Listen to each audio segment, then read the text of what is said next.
యేసుక్రీస్తు పరిశుద్ధ నామములో మీ అందరికీ కూడా శుభవందనములు తెలియజేస్తున్నాము. వీక్షిస్తున్న ప్రతి ఒక్కరిని కూడా దేవుడు దీవించి ఆశీర్వదించును గాక. ఈ రోజు హానోకు గురించి కొన్ని విషయాలు మీ ముందు పెట్టాలని నేను ఆశపడుతున్నాను.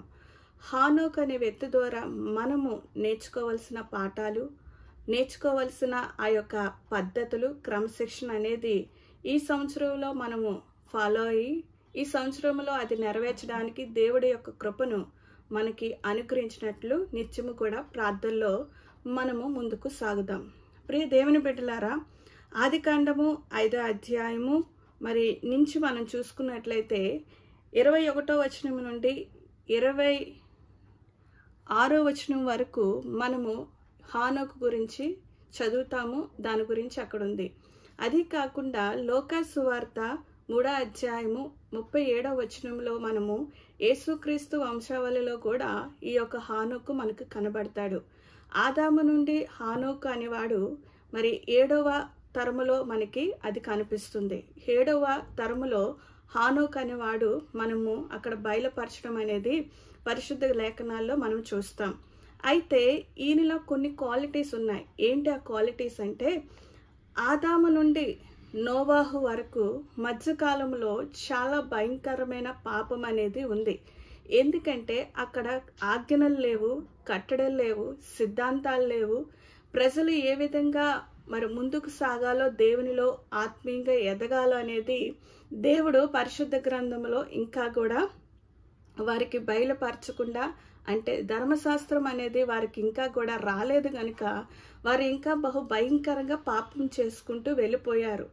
ఎంత ఘోర పాపులంటే దేవుని యొక్క నిర్ణయాలు కానీ, దేవుని యొక్క చిత్తం కానీ ఏది కూడా చేయకుండా వారు ముందుకు సాగిపోయారు.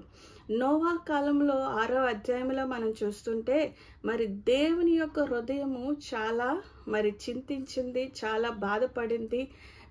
ఆ విషయంలో ప్రజలను నేను సృష్టించాను అని దేవుడు సంతాపము నందినట్లు మనం అక్కడ చూస్తాం. నిజమే. అంటే దేవుని యొక్క హృదయం గాయపడిందంటే, దేవుని యొక్క మనస్సు నలిగిపోయిందంటే ప్రజలు ఏ విధంగా ఉన్నారో మనము అంచనా వేసుకోవచ్చు. హానోకు అటువంటి భయంకరమైన ప్రజల నుండి, అటువంటి భయంకరమైన లోకంలో నుండి హానోకు అనే వ్యక్తి దేవుడు గుర్తించాడు. ఎందుకు గుర్తించాడంటే, హానోకు దేవునితో నడిచాడు. హానోకు దేవునితో సన్నిహితంగా ఉన్నాడు కనుక హానోకు విషయంలో ఆయన యొక్క నిర్ణయం కానీ, ఆయన యొక్క సిద్ధాంతము కానీ, ఆయన యొక్క పద్ధతులన్నీ కూడా ఆయన అనుసరిస్తున్నాడు కనుక ఆయనను దేవుడు ప్రేమించడం మొదలు పెట్టాడు. హానోకుని దేవుడు ఎప్పుడైతే ప్రేమిస్తున్నాడో హానోకు కూడా దేవుని ప్రేమించాడు. కాబట్టి ఈ విషయాన్ని మీరు గమనించండి. ఈ లోకంలో మనం జీవిస్తున్నప్పుడు మనకి ఈ లోకంలో ధర్మశాస్త్రం ఇవ్వబడింది, దేవుని యొక్క ఆజ్ఞలు ఇవ్వబడాయి, పరిశుద్ధ గ్రంథం అనేది మన చేతిలో ఉన్నాయి, మన చుట్టూ కూడా సంఘాలు ఉన్నాయి, క్రైస్తవ కుటుంబాలు ఉన్నాయి, క్రైస్తవ మనుషులు ఉన్నారు. వీరి మధ్యన మనం సంచరిస్తున్నా సరే మనం ఇంకా కూడా పాపం చేస్తున్నాము, ఇంకా కూడా దేవుని నుండి దూరంగా వెళ్ళిపోతున్నాము. ఆయన చిత్తం కనుగొనట్లేదు, ఆయన చిత్తం నెరవేర్చడానికి కూడా మనము ఇష్టపడటం లేదు. కానీ హానోకు విషయంలో, మన విషయంలో తేడా ఒకటి గమనించండి. ఏ ఆజ్ఞలు లేవు, ఏ ధర్మశాస్త్రము లేదు, దేవునితో నడిచాడు. మనకి ధర్మశాస్త్రం ఉంది, ఆజ్ఞలు ఉన్నాయి, దేవుని లేఖనాలు ఉన్నాయి, కానీ మనము దేవునితో నడడానికి ఇష్టపడటం లేదు. ఒకరోజు నిర్ణయం తీసుకుంటాం, మరుసటి రోజు మర్చిపోతాం. కానీ హానోకు అలా చేయలేదు. 365 సంవత్సరాలు దేవునితో నడుచుకుంటూ, దేవుని చిత్తాన్ని కనుగొని, దేవుని యొక్క ఉద్దేశాలు ఆయన నెరవేరుస్తూ, పాపపు మనుషుల నుండి పాపపు లోకములో జీవిస్తున్నా సరే ఆయన దేవునికి ఇష్టడుగా బ్రతకడం అనేది మనం చూస్తాం. కాబట్టి ఈ విషయం బట్టి హానోకు దేవునితో నడిచాడు. ఏ విధంగా నడిచాడంటే, ప్రతిరోజు కూడా దేవుణ్ణి దర్శించేవాడు, ప్రతిరోజు కూడా దేవునితో మాట్లాడేవాడు, ప్రతిరోజు కూడా ఆయన చిత్తముగా ఏది చెయ్యాలో, ఏది నిర్ణయించుకోవాలో ఆయన యొక్క మాటలు బట్టి ఆయన నెరవేర్చుకుంటూ వెళ్ళాడు. మనము ఏదైతే పాఠం నేర్చుకుంటున్నామో, మీ బ్రతుకులో హానోకు వలె బ్రతకడానికి, హానోకు వలె దేవునితో నడవడానికి ఇష్టపడండి. ఈ సంవత్సరము ఓ నిర్ణయం తీసుకోండి. ఎన్నో నిర్ణయాలు తీసుకుంటాం, ఎన్నో ఆలోచనలు కలిగి ఉంటాము, ఎన్నో ప్రమాణాలు అనేది దేవుని ఎదుట చేస్తూ ఉంటాము. ఈరోజు ఈ సంవత్సరంలో నేను బైబిల్ అంతా చదవాలి, ఈ సంవత్సరం అంతా కూడా నేను ప్రార్థనలో ముందుకు సాగాలి, ఈ సంవత్సరం అంతా కూడా నేను సువార్తలో ముందుకు సాగాలి, ఈ సంవత్సరంలో అనేక ఆత్మలు దేవుని చెంతకు నడిపించాలని ఆత్మీయమైన ప్రమాణాలు అనేవి దేవునితో చేస్తాం. కానీ దానితో పాటు ఈ యొక్క నిర్ణయం తీసుకొని ఈ ప్రమాణం కూడా చేయండి. నేను దేవునితో నడుస్తాను ఎల్లవేళలా, అనుక్షణము, అనునిత్యము ఈ భయంకరమైన లోకములో, అంటే దేవుణ్ణి విసర్జించిన లోకంలో మనం బ్రతుకుతున్నాము, దేవుణ్ణి వ్యతిరేకించిన లోకంలో మనం బ్రతుకుతున్నాము. అటువంటి లోకంలో, అటువంటి ప్రజల మధ్యన దేవునితో నడడానికి ఇష్టము కలిగి ఆయనకి ఇష్టడైన హానోకు వలె మన బ్రతుకులు కూడా మార్చబడి ఉండినట్లు మనము ముందుకు సాగినట్లు ప్రమాణం తీసుకోండి. అదేవిధంగా ఒక నిర్ణయం అనేది మనం తీసుకొని ముందుకు సాగాలని నేను ఇష్టపడుతున్నాను. దేవుని చిత్తము నెరవేర్చండి. ఆయనకి ఇష్టమైన రీతిలో, ఆయనకి ఇష్టమైన మనిషిగా ఎప్పుడైతే మీరు మార్చబడతారో ఆయనకి ఇష్టలుగా మార్చబడతారు. అందుకని హానోకు ఆయన చిత్తం నెరవేర్చాడు. ఏంటి? పాపము చేయలేదు, పాప ప్రజలతో సహవాసం చేయలేదు, పాపపు లోకములో బ్రతికినా సరే, భయంకరమైన పాపము లోకములో ఉన్నా సరే ఆయనను కొనసాగించాడు, ఆయనని వెంబడించాడు, ఆయనని ప్రేమించాడు.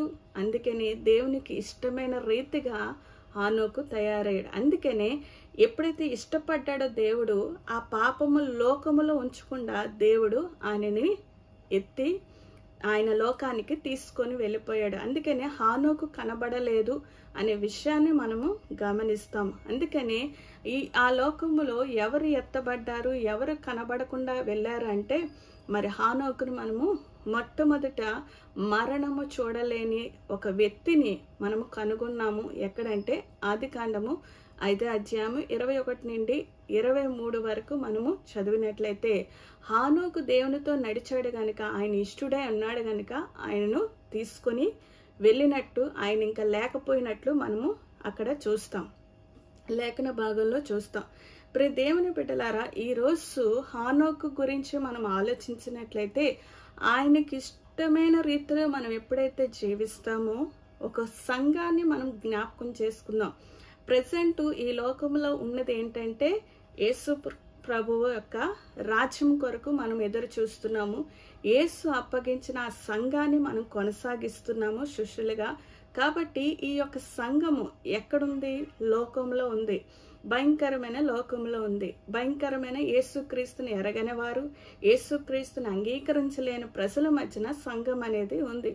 ఈ సంఘం ఎప్పుడు ఎత్తబడుతుందంటే, ఆయనకి ఇష్టమైన రీతిగా ఎప్పుడైతే సంఘం ఉంటుందో, ఎప్పుడైతే సంఘము అనేది బలపరచబడుతుందో, ఎప్పుడైతే సంఘం అనేది మరి ఆత్మీయ స్థితిలో దేవునికి ఇష్టమైన రీతిలో ఆయనతో నడుస్తుందో, అప్పుడు సంఘం అనేది పైకి ఎత్తబడుతుంది. అందుకనే హానోకు ఒక సంఘానికి సాదృశ్యంగా ఉన్నాడు, క్రైస్తవ సంఘానికి ఒక సాదృశ్యంగా ఉన్నాడు. యేసు రెండవ రాకడకు ముందుగా సంఘం ఎత్తబడుతున్నప్పుడు మరి అందరూ కూడా ఆశ్చర్యపడతారు. సరే, యేసుని నమ్ముకున్న బిడ్డలు చాలామంది కూడా కనబడట్లేదు, చాలామంది కూడా ఏమయ్యారో తెలియదు అని చెప్పి మరి ప్రపంచం అంతా కూడా అల్లకొల్లలంగా మారే పరిస్థితులకి రాబోయే దినాల్లో ఉన్నాయి. ఇది ప్రవచనం. కాబట్టి సంఘం ఎప్పుడైతే ఎత్తబడుతుందో, భయంకరమైన శ్రమల కాలము నుండి మనమందరం కూడా యేసుని ఎరిగిన వారు, యేసు రక్తములో కడిగిన వారందరూ కూడా సంఘముగా ఎత్తబడతాం. అంటే ఆయనకి ఇష్టమైన రీతిలో నడిచినప్పుడు, ఆయనకి ఇష్టలైన వ్యక్తులుగా మనం బ్రతికినప్పుడు, ఆయన చిత్తము నెరవేర్చినప్పుడు, ఆయన యొక్క ఆజ్ఞలు చిత్తములు ఎప్పుడైతే నెరవేరుస్తామో, దేవుడు ఆయనకి ఇష్టమైన బిడ్డగా నీవు నేను ఉంటాం కనుక ఆయన స్థానములోనికి, ఆయన యొక్క సింహాసనం దగ్గరికి సంఘముగా మనం ఎత్తబడతాం. రెప్పపాటులో అది జరుగుతుంది. కాబట్టి ఈ విషయాన్ని మనం గమనించండి. అందుకని హానోకు ఒక సంఘముగా, మరి పూర్వకాలంలోనే ఒక సంఘముగా సాదృశ్యంగా ఆయన నిలబడి ఉన్నాడు. ఈరోజు హానోకు వలె దేవునికి ఇష్టమైన రీతిగా ఉండి మహాశ్రమ కాలం నుండి నీవు ఎత్తబడాలంటే దేవునికి ఇష్టమైన బిడ్డగా నీవు జీవించడానికి ప్రయత్నించు. కాలము గడియలు చాలా భయంకరమైన పరిస్థితిలోనికి వెళ్తున్నాం కనుక ఈ విషయాన్ని గమనించి దేవునితో నడవండి. దేవునికి ఇష్టమైన రీతిలో మనము జీవించడానికి మనం ముందుకు సాగుదాం. మూడవదిగా హానోకు విషయంలో మనం నేర్చుకోవాల్సింది ఏంటంటే, హానోకు ప్రవచించాడు. అంటే ప్రవచన ఒక ప్రవక్తగా మనం అక్కడ చూస్తాం. ఎందుకంటే పూర్వ దినాల్లోనే మరి ప్రవక్తలు లేరు. మరి దేవుని యొక్క మాటలు ఎవరు ప్రవచించారు, ఎవరు తెలియజేశారంటే మొట్టమొదటిగా మనం హానోకును మనము చూస్తాం. ఎందుకంటే యోధా పత్రిక 1వ అధ్యాయం 14 నుండి మనం 16 వచనాలు చూసుకున్నట్లయితే యేసు రెండవ రాకడ గురించి ఆయన ప్రవచించడం మొదలు పెట్టాడు. వేవేల దూతలతో ఆయన వచ్చినట్లు, తీర్పు అనేది ఆయన తీర్చినట్లు మనం అక్కడ లేఖన భాగంలో చూస్తాం. కాబట్టి ఈ విషయాన్ని మీరు గమనించండి దేవుని బిడ్డలారా. ప్రవచించే ఒక ప్రవక్తగా హానోకు మరి ఆ భయంకరమైన మరి దినాల్లో పాపములో ఉన్న ప్రజలకి ఆయన రెండవ రాకడ అనేది కూడా తెలియజేశాడు. మహా జల ప్రళయము అనేది రాకముందే యేసు రెండవ రాకడ గురించి మరి హానోకు ప్రవచించడం అనేది మనం చూస్తాం. కాబట్టి ఈ విషయాన్ని మనం గమనించినట్లయితే ఈరోజు నీవు నేను కూడా మరి మహా జల ప్రళయం గురించి ప్రజలకి సిద్ధపరిచి, ప్రజలకి మరి రాబోతున్నాడు, వేవేల దూతలతో రాబోతున్నాడు, తీర్పు తీర్చేవాడు రాబోతున్నాడు, మీరు సిద్ధంగా ఉండండి అని హానోకు ప్రవచించినట్లే మరి అప్పుడు కాలంలో మరి హానోకు ప్రవచించాడు. ఇప్పుడు భయంకరమైన మరి జల ప్రళయం అనేది రాదు, కానీ దేవుడు ప్రమాణం చేశాడు కదా, అది ఎప్పుడు కూడా నేను రానివ్వను అనేది దేవుని యొక్క ప్రమాణం ఉంది కనుక, ఆయన మాట తప్పని వాడు కనుక. కానీ మహా భయంకరమైన అగ్ని అనేది మనకి రాబోతుంది. ఆ అగ్ని ప్రవాహములో మరి ప్రజలందరూ కూడా కొట్టుకొని వెళ్ళిపోకుండా మరి ఈరోజు యేసుని యొక్క సువార్తను హానోకు వలె ప్రవచించినట్లు ఈ సంవత్సరంలో నిర్ణయం తీసుకోండి. ఎందుకంటే మరి దినాలు గడిచిపోతున్నాయి, నిమిషం కూడా గడిచిపోతుంది, తెల్లవారవుతుంది, రాత్రి అవుతుంది, తింటున్నాం, మన పనులు మనం చేసుకుంటున్నాం. కానీ యేసు వార్తను ప్రకటించే భారము, బాధ్యత, ఆ ప్రవచనం అనేది మన నోటిలో ఉండాలి. ఎక్కడ ఏ పరిస్థితిలో ఉన్నా భారము కలిగి ఉండాలి. ఆత్మల పట్ల భారము కలిగి ఉండాలి, సంఘం పట్ల భారము కలిగి ఉండాలి, ప్రార్థనా జీవితం పట్ల భారము కలిగి ఉండాలి, వాక్యము చదువుట యందును ధ్యానించట యందును మనము భారం కలిగి ఉండాలి. అది బాధ్యతగా తీసుకోవాలి. అది హానోకు దగ్గర నుండి మనం నేర్చుకొని ఆ పాఠము హానోకు ఏ విధంగా అయితే ఆ యొక్క భయంకరమైన లోకములో నుండి ఇవన్నీ కూడా చేసుకెళ్ళాడో మనము కూడా ఒక సంఘముగా, ఒక సంఘ మరి విలువ పెట్టిన యేసు యొక్క రక్తముతో కడగబడిన మనము ఆ బాధ్యత, భారము కలిగి ముందుకు సాగాలని ప్రేమపూర్వకంగా మీకు నేను తెలియజేస్తున్నాను. కాబట్టి ఈ విషయం మీరు గమనించి మరి హానోకు వలె బ్రతకడానికి, ఈ సంవత్సరము దేవునితో నడవడానికి, దేవునితో ఇష్టమైన రీతిగా, వ్యక్తిగా, కుమార్తెగా, కుమారుడిగా జీవించడానికి హానోకు వలె సువార్త అనే ప్రచురం అనేది, ప్రవచనం అనేది మీ నోట, మీ పెదవుల యందు, మీ నాలుక యందు ఉన్నప్పుడు దేవుడు మిమ్మల్ని దీవించుకుంటూ సంఘము ఎత్తబడే రీతిగా, అనగా హానోకు ఏ విధంగా అయితే ఎత్తపడ్డాడో అదే విధంగా ఈరోజు నీవు నేను కూడా సంఘంగా ఉన్న మనము ఆయన నామములో ఎత్తబడతాం. కాబట్టి హానోకు వలె నడవడం, హానోకు వలె ఇష్టానుసారంగా జీవించడం, హానోకు వలె తండ్రి చిత్తం నెరవేర్చడం, హానోకు వలె మరి సువార్త పరిచర్యలో, ప్రవచనంలో మరి ఆయన రెండవ రాకడ గురించి ప్రవచించడానికి మనం సిద్ధంగా ఉండి ముందుకు సాగాలని, ఈ యొక్క సంవత్సర కాలం అంతా కూడా హానోకు వలె బ్రతకడానికి, హానోకు వలె జీవించడానికి, హానోకు వలె ఒక పాఠాన్ని అనేది మనం నేర్చుకున్నాం కంట, ఆ పాఠమును బట్టి మనము దేవుల్లో ముందుకు సాగి హానోకు వలె ఈ సంవత్సరం కూడా దేవుడు నడిపించినట్లు ప్రార్థించి ముందుకు సాగాలని మనవి చేస్తూ కొన్ని మాటలు ప్రభు దీవించి మన హృదయంలో ఫలింపచేయును గాక, నెరవేర్చును గాక. ఆమేన్. ప్రియ దేవుని బిడ్డలారా, ఈ యొక్క వర్తమానం వింటున్న మీరు ఈ యొక్క ఛానల్ని సబ్స్క్రైబ్ చేయండి, అనేక మందికి షేర్ చేయండి. మరి నాకు ప్రోత్సహించి, నా సేవను ప్రోత్సహించి మరి ఈ ఛానల్ని సబ్స్క్రైబ్ చేసి మీరు నన్ను ప్రోత్సహించవలసిందిగా మనవి చేస్తూ కొన్ని మాటలు మీ ముందు పెడుతూ ముగిస్తున్నాను. Thank you very much.